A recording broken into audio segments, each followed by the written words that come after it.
mampu terutama mengikuti regulasi yang ada, saya yakin bupati yang siapa akan selamat. Karena mohon maaf, kadang di pemerintahan itu yang harus kita lakukan bahwa pas pilkada itu adalah tinggi. Cuma kalau kita memikirkan ke sana, ya tidak bisa bantu Kabupaten Sidoarjo. Nanti ada apa-apa mesti minta. Padahal pimpinan daerah itu minta, itu ada gratifikasi. Nah, ini harus kita sikapi. Jadi jangan sampai bahwa kita sebagai pimpinan daerah kepingin Sidoarjo lepas dari korupsi, pimpinan daerah harus berani. Kalau ada sekda, ada OPD yang tidak mengikuti, ya kita harus berani menindak. Jadi saya yakin insya Allah biarkan nanti ke depan Sidoarjo ini betul-betul mampu membangun tata kelola yang baik. Yang harus kita lakukan satu, Smart ASN ini harus kita jalankan. Kalau Smart ASN kita jalankan, tidak ada jabatan-jabatan yang tidak sesuai dengan porsinya. Karena di sana sudah ada. Ini terkait SDM, ini terkait masalah hidup, ini terkait. Nanti semua sudah terkelola. Tidak ada penempatan ASN yang tidak sesuai dengan porsinya. Dan selama ini, mohon maaf, kadang bupati sudah dijalankan aturan yang dari pusat, ini tidak mau melakukan. Ada baper zakat, tidak dilakukan. Karena apa? Bupati, Pak, aku titip ini, Pak. Ada camat, Pak, titip ini. Nah inilah jadi persoalan. Kalau Sidoarjo pondasinya tidak kokoh, pondasinya apa Sidoarjo? Ya ASN. Kalau ASN kokoh, saya yakin pimpinan daerah tidak akan terjadi persoalan hukum kalau dia bisa mengelola dengan baik. Nah selama ini tetap seperti ini, ya mohon maaf, Smart City tidak pernah dilakukan, perjakat tidak pernah dijalankan, segala sesuatu kebijakan aturan hukum tidak dihiraukan. Nah ini akhirnya jadi masalah. Bencana ini akan berjalan apabila pimpinan daerah selalu menyampaikan itu tadi aturan hukum dengan kebijakan. Nah ini yang diprogram. Terus yang kedua tadi disampaikan sama Mas Iki, anggaran 5,1 triliun. Kita memiliki 38 OPD, punya 18. Alhamdulillah, Sidoarjo yang harus kita lakukan adalah satu. Kita punya tim namanya TAPD, tim anggaran dan daerah. Setelah itu kita baru mapping terkait masalah di OPD masing-masing yang menyesuaikan grandesan kita atau master plan dalam waktu 5 tahun.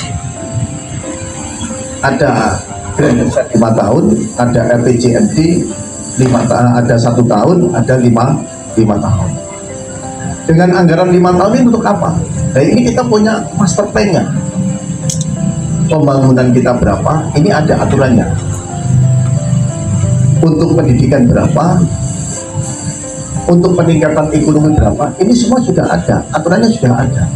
Dan kalau itu diikuti, saya yakin anggaran 51% tergantung kemampuan pemerintah daerah. Kita kasih contoh. Kok hari ini terkait kemiskinan di Sidoarjo tinggi, stunting kita tinggi. Apa yang harus kita lakukan? Yang harus kita lakukan yaitu RPJMD dan RPJMDes kita harus kita sesuaikan dengan RPJMN dan maupun RPJ provinsi. Ini harus sesuai. Kalau Pak Presiden ada program pengentasan kemiskinan, Sidoarjo harus mengikuti.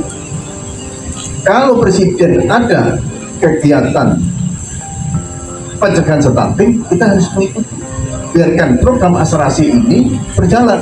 Dan terus Pak Presiden punya program terkait masalah pencegahan stunting, pemerintah daerah tidak mengikuti, jangan tidak dapat program dari pusat tidak akan turun apabila asuransi visi dan misi bupati dengan presiden tidak sesuai.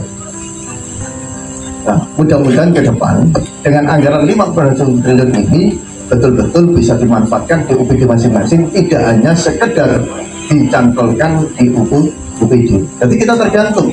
Kalau kita sudah mulai memiliki master plan, kita memiliki smart city yang dilakukan oleh pemerintah daerah, tinggal kita pantau.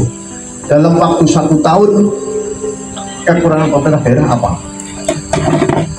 apakah terkait kemiskinan, atau terkait pengangguran, atau terkait kesehatan, atau pendidikan. Ini kita sudah tahu.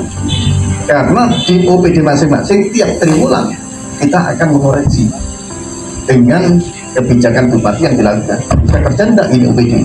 Dilihat dari mana smart city yang dilakukan oleh pemerintah daerah ini bisa kita pantau. Kalau kita pantau, saya memudahkan kita untuk monitor kinerja OPD masing-masing. Jadi nanti maaf, dengan anggaran 55 triliun, ini bisa dicapai apabila tata kelola betul-betul dilakukan dengan transparan dan pimpinan daerah memahami tata kelola yang dilakukan oleh pemerintah daerah. Tapi saya yakin Sekda itu pinter, OPD itu pinter, tinggal tugasnya bupati itu adalah memberikan penegasan.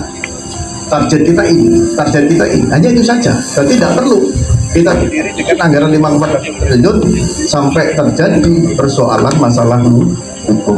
Itu Mas, terima kasih. Kebaikan,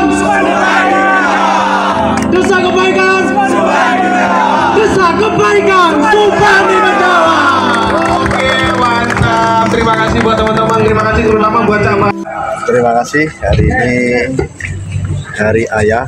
Tentu kita bisa berdiri tanpa orang tua tidak bisa berdiri. Dengan doa orang tua, masa dia tidak ada, ini adalah sebagai support kita, terutama mengucapkan selamat Hari Ayah. Mudah-mudahan dunia selalu insya Allah ya selalu mendapatkan doa-doa, terutama bagi keluarga ya, bagi anak-anaknya ya, mendapatkan insya Allah terutama di alam berikutnya. Mudah-mudahan dengan doa dunia, saya yakin insya Allah ke depan mendapatkan doa yang terbaik, terutama kepada orang tua kita yang tidak ada, untuk memberikan support kepada kita. Selamat Hari Ayah. Mudah-mudahan kita sebagai anak tetap menjunjung nilai-nilai kebaikan orang tua. Terima kasih.